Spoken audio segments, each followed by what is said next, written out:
आता है वैष्णव दर्शन के अंदर कि मन में एक भाव आया जनक का, दशरथ के मन में, कि अब मुझे राज्य यहाँ छोड़ना चाहिए।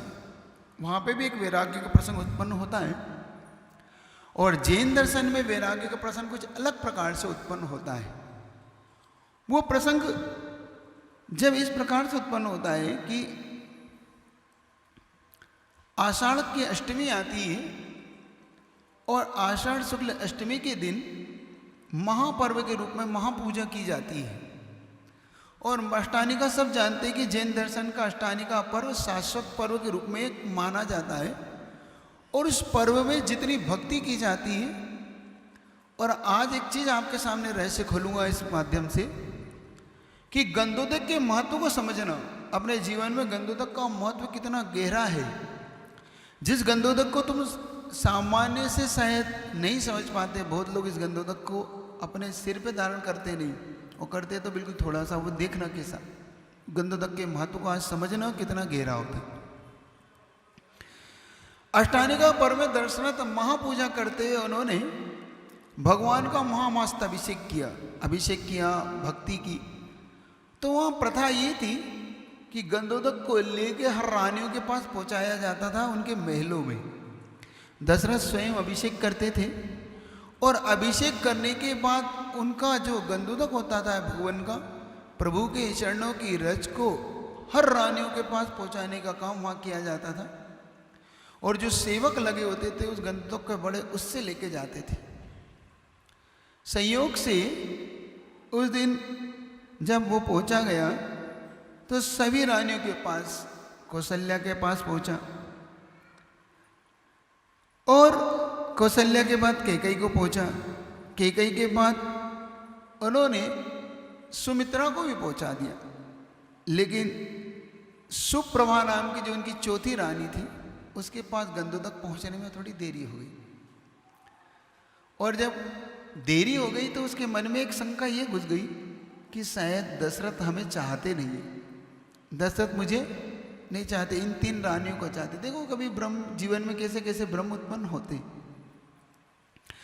और उस गंधोदक नहीं मिलने के कारण सुप्रभा के मन में इतना दुख हुआ कि सुप्रभा कहती है अपनी जो वहां पर बैठी हुई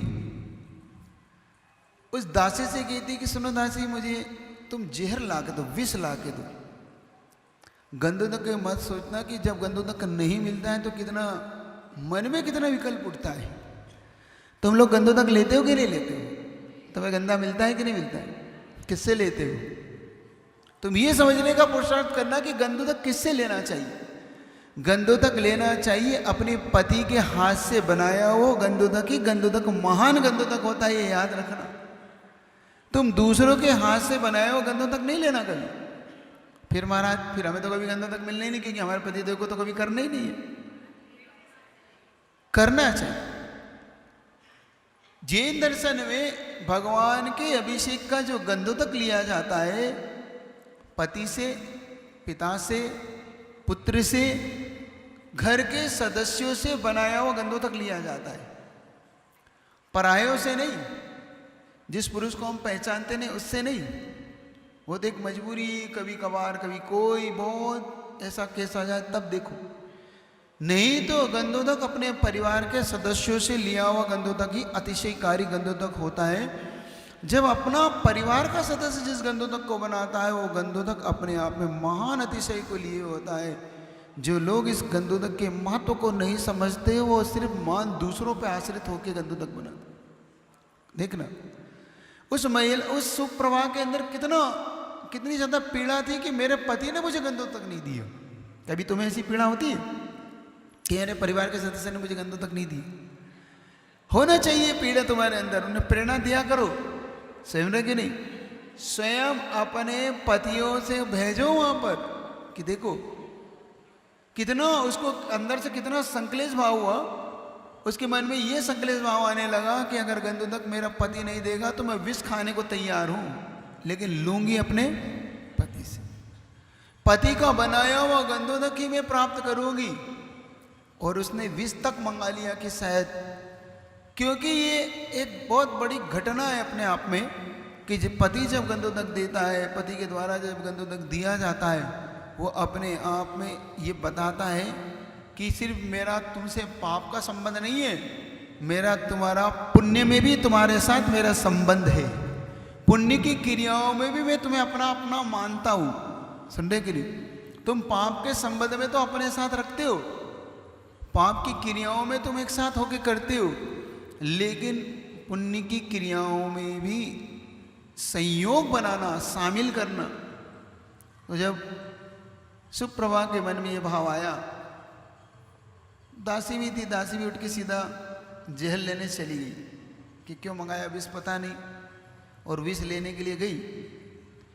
इधर दशरथ धीरे धीरे एक एक रानियों से मिलते हुए सुप्रभा के पास पहुंचे, और उसी क्षण दासी का पहुंचना हुआ जहर लेके।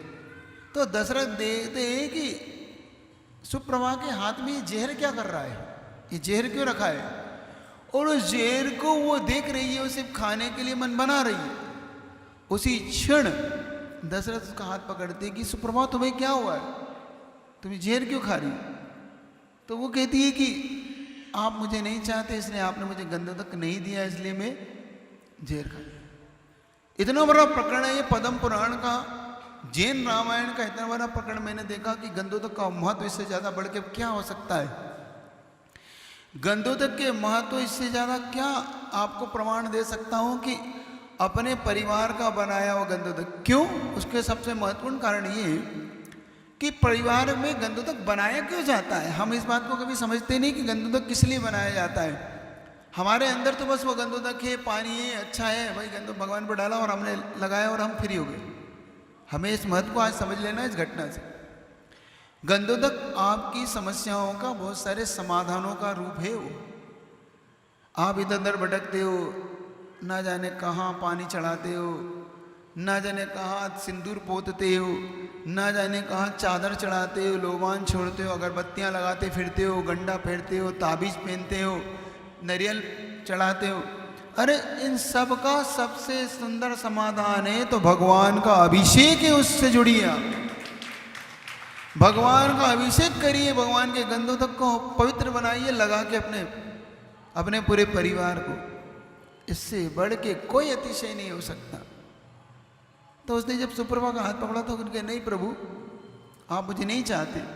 और संयोग से जिसके हाथ वो गंधोदक भेजा गया था वो उस राज्य में सबसे पुरानी, उनकी सबसे पुराना उनका दास था, सबसे पुराना, जो पूरे राजा का भी प्रिय था, रानियों का प्रिय था, सबका प्रिय था वो। और लाठी टेकता टेकता टेकता वहां पहुंचा तो दशरथ नाराज होके कहते हैं, क्यों तुम अब आ रहे हो, हमारी रानी जहर खाने के लगते। तो कहता है, प्रभु अब मुझसे वो चाल से नहीं चला जाता जब कभी जवान था, अब मैं बूढ़ा हो चुका हूँ, मेरी काया अब बूढ़ी हो चुकी है और मेरे अंदर अब कुछ नहीं बचा। कभी मैं 100 कदम यूं चल लिया करता था और अब मुझसे 2 कदम भी नहीं चला जाता। इस दशा को देखकर दशरथ के अंदर वैराग्य आता है। दशरथ ये विचार करता है कि मैं भी शायद इसी दशा को जब प्राप्त हो जाऊंगा तब मैं क्या दीक्षा ले पाऊंगा, क्या मैं अपना आत्मकल्याण कर पाऊंगा। दशरथ के अंदर जब ये भाव उठता है तो उसके मन में ये बात आती है कि इससे अच्छा है कि जीवन पूर्ण होने से पहले हमें इस संसार को छोड़ने की योजना बना लेना चाहिए। और दशरथ योजना बनाते बनाते मन में ये जब भाव लाता है और दशरथ के मन में जब भाव आते हैं तो मन में वैराग्य के भाव फूट पड़ते हैं। देखना, छोटी सी घटना जीवन में, छोटी सी चीज उसके त्याग के पद पर ले जाके आगे बढ़ चलती है, उसे मोक्ष लक्ष्मी की ओर ले जा रही है।